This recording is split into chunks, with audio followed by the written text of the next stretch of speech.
Hello guys. Hindi pa natapos yung harvest namin. Sige nga blaan. Kulak mitin. Kulang. Teka, hibawa kulang eh. Nito na kulang. Teka, guwapan. Nangamno yun di Kun. bulahan.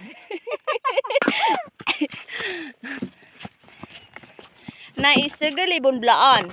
Kula mal manin Kunda balo. kunda balo barung. Nah, kunun kalaban am tara giti malo. Guys. Uwi na kami guys. Kapon nung umuwi kami, ay naglalakad lang kami. Papuntang ano namin, bahay namin guys. Napakalayo talaga. Ko, napakalayo. Mageng de. Ay guys. Ang dami naming dala guys. So, may git katlabarong di Tagalog daday. Ha? Kami ay mga assistant ni Father guys. Kapag may trabaho si Father, kailangan nandun yung presensya namin.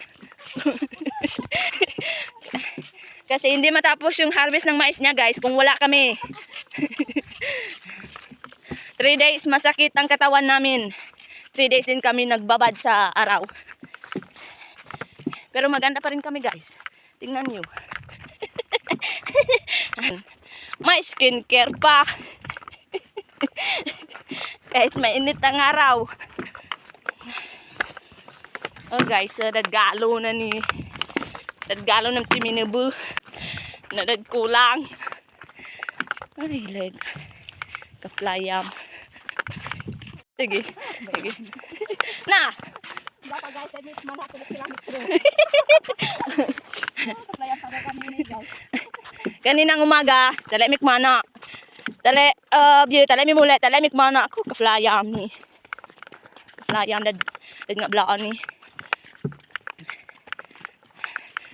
Tunggun full kulang mayari.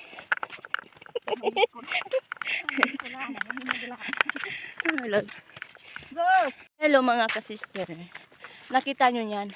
Napakalawak ng aming lupain.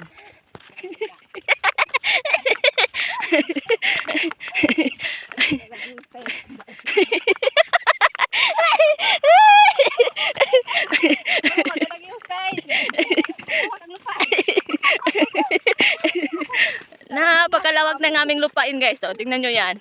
Nasunog yan guys kasi magtanim na naman yan sila ng mais. Medical Sara. Ang aming lupain guys.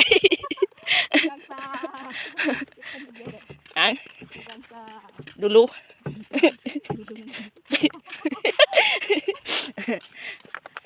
Nakita nyo yan. Napakalawak niyan guys. Papunta yan doon sa aming aming bahay. O yan o, yung malaking bato na yan. Naghanap ng mga bulawan, mga gold. Marami yan dito guys. Huh?